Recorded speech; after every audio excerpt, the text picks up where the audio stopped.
c'est une tradition. Au mois de décembre, les élèves partent en grève pour anticiper donc les fêtes de Noël, je dirais les fêtes du premier semestre, du trimestre du moins. Alors, je dois vous dire que la semaine dernière, un groupe d'élèves, parce que je dirais un groupe d'élèves, est venu pour déposer donc une plateforme revendicative. Et ils ont parlé de préavis de grève, mais je crois que ce n'était pas un préavis de grève parce qu'ils ont dit dès mardi, si ce n'est pas résolu, nous allons en grève. Donc ça, je crois qu'en l'espace de 6 jours, vous dites préavis de grève, ça c'est pas un préavis de grève. Nous leur avons signifié que ça, c'est une menace.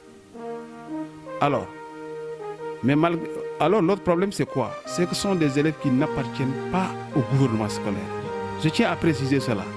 Parce que le gouvernement scolaire est la seule structure habilitée à porter les revendications.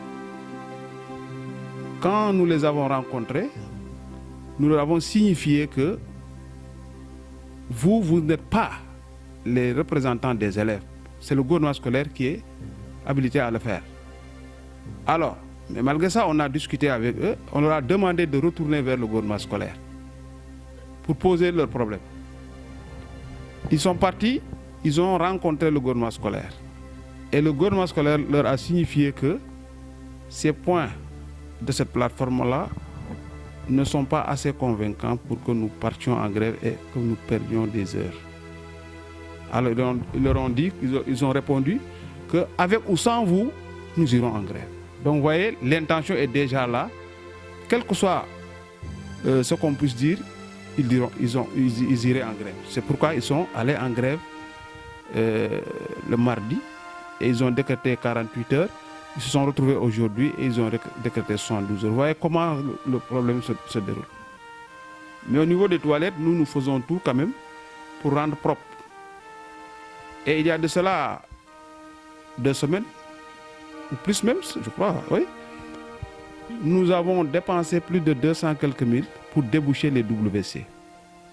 Et c'est très difficile parce que les plombiers viennent même enlever les chaises et déboucher. À un certain moment même, il a fallu couper des tuyaux pour les remplacer. Tellement ils mettent des pierres, des bouts de papier, des fragments de branches pour se nettoyer. On est à quel siècle? Je crois que ces pratiques-là ne sont pas bonnes. Il y a de l'eau. Il faut se nettoyer avec de l'eau. Donc, je dois dire que là, les élèves ne nous aident pas du tout. Alors, pour les laboratoires, on a repris certaines parties pour réparer les robinets et les planchers. Mais ça nécessite de gros moyens.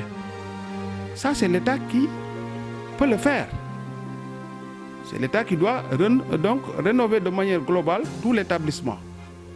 Et en partie maintenant, avec les laboratoires et tout, hein, parce que ça coûte cher. Nous n'avons même pas les moyens de le faire.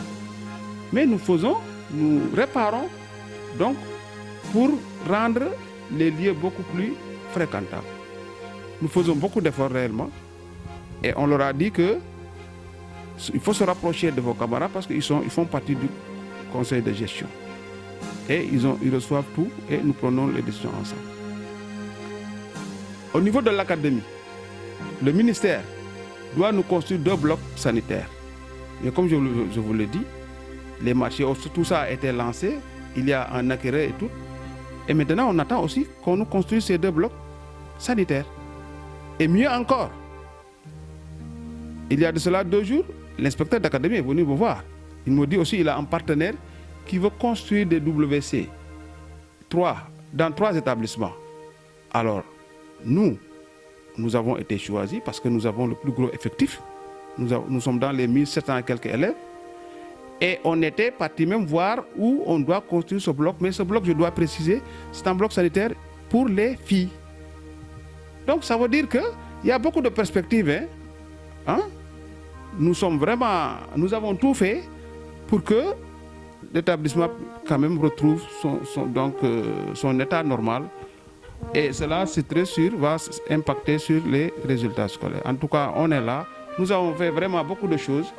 Mais le fait de sortir, c'est ce qui est grave. Parce que quand ils sortent, ils perdent du temps. Et aujourd'hui, nous sommes à l'heure des phares. Les phares, au niveau de toutes les académies, on parle de phares, c'est-à-dire les programmes harmonisés et les évaluations standardisées. C'est-à-dire même au sein de l'établissement, un niveau, quand je prends par exemple les secondes, en mathématiques, ils font les mêmes devoirs en même temps. Et les compositions aussi se font en même temps au niveau de l'académie, c'est-à-dire au niveau de tous les établissements. C'est les mêmes sujets. Donc on appelle les phares. Et ceci, c'est pour harmoniser et rendre les choses beaucoup plus faciles par rapport donc aux enseignements apprentissages. Mais vous êtes d'accord avec moi que quand ils sortent, ils perdent du temps et il y aura un retard par rapport aux autres établissements. Je leur dis que vous dites que vous voulez aider vos camarades, mais quand même, vous risquez donc de leur apporter un retard qui va se répercuter au niveau donc du quantum horaire. Parce qu'en réalité, si on observe les faits, au niveau du travail, les filles sont devant. Vous voyez ce que je veux dire? Donc, elles ont tendance à travailler mieux que les garçons. Dans beaucoup de domaines. Hein? Alors, vous voyez? Et maintenant, peut-être que c'est ça qui a poussé les garçons à penser qu'il y a une discrimination. Bon, je taquinais un peu dans une réunion en disant qu'il y avait la SCOFI qui aidait les filles donc à... C'est une association qui aidait pour que toutes les jeunes filles aillent en classe et restent en classe. Vous voyez ce que je veux dire? Parce qu'auparavant, quand même, les filles n'étaient pas bien représentées. Mais aujourd'hui, dans cet établissement, les filles sont beaucoup plus nombreuses que les garçons. Et elles travaillent mieux que les garçons. Même au bac. Je dois vous le dire. Hein? Donc, vous voyez, peut-être que c'est ce sentiment que les garçons ont, je ne sais pas, cette rivalité, qui les pousse à dire que les professeurs ont tendance à faire une discrimination entre les filles et les garçons. Les efforts que nous faisons, vous n'avez pas le droit de les anéantir avec des pertes de temps. Parce que ces problèmes nécessitent de gros moyens. Donc en attendant, on va faire les démarches nécessaires pour régler ce problème, mais vous restez en classe. C'est ça l'objectif. Parce que je dis souvent que si on a de bons résultats, mais les élèves sont contents, les parents sont contents, mais nous aussi, en tant que chef d'établissement, quand nous sommes en collègue, mais on vous cite que vous avez de bons résultats, mais ça va droit au cœur. Hein? On est fiers. Et l'année dernière, on avait été même félicité par l'inspection d'académie. Donc vous voyez, c'est pourquoi on leur montre qu'il y a des problèmes, mais on va les régler petit à petit. Ce n'est pas la peine de sortir et perdre du temps. Vraiment, surtout à l'heure des phares. Vraiment, je lance un appel aux parents d'élèves pour que ces parents d'élèves-là parlent à leurs enfants pour les ramener à de meilleurs sentiments. Parce qu'en réalité, ce groupe-là, c'est un groupe, je vous l'ai dit au départ, c'est un groupe qui s'est formé, qui n'appartient pas au gouvernement scolaire. On ne doit même pas leur parler. On l'a fait une fois. Ça, c'était pour vraiment être donc au courant de la plateforme. Mais ils doivent regagner le gouvernement scolaire. Et ce gouvernement scolaire a bel et bien dit ces motifs ne peuvent pas les pousser à aller en grève. Donc, ils ont parlé, donc, comme je le disais, de l'état de délabrement. Ils ont parlé même de serpents.